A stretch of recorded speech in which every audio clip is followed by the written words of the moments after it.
In The Witcher 3, you play as the legendary witcher Geralt of Rivia.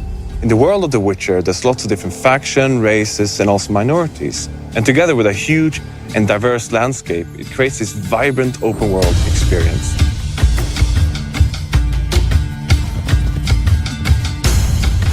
Witchers are outcasts. They're mutants, itinerant monster hunters who roam the world, hunting down and killing monsters, often for meager pay. Children destined to be witchers are taken from their parents and enter witcher schools. And the training there is grueling. And it ends with a series of mutations that impart the special abilities, the accelerated reflexes that render witchers uniquely suited to hunting down and killing monsters.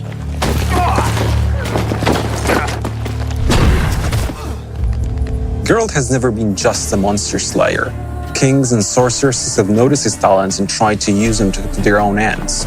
But Geralt is now tired of politics, and he has his own goal, his own agenda, that takes him to travel to the furthest corners of this vast world.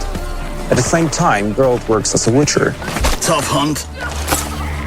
Tougher than yours, that's certain.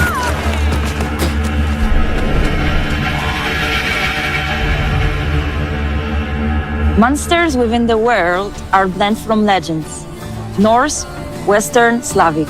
However, Slavic lore seems to be the most overriding. It's from Slavic lore that we drew the notion monsters are the equal participants of the ecosystem and not always pose a threat. Creatures are very much part of the landscape, just as humans and the other races, elves, dwarves, and whatnot are. And that means that in The Witcher 3, adventure is always around the corner.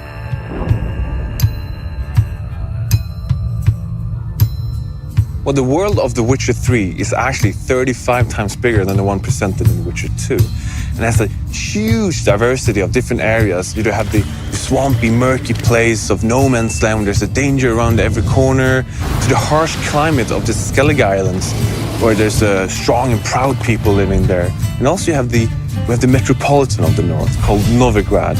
And it's a huge city, it's beautiful, it's like medieval Amsterdam, but it's also a different kind of danger lurking there, a much more cloak and dagger.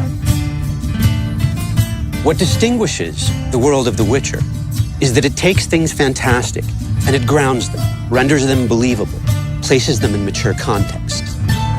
The Witcher universe is a grim place, but even Geralt needs a break from killing ghouls and graveyors, be it to grab a pint and exchange jokes with his friends, or to follow one of his love interests.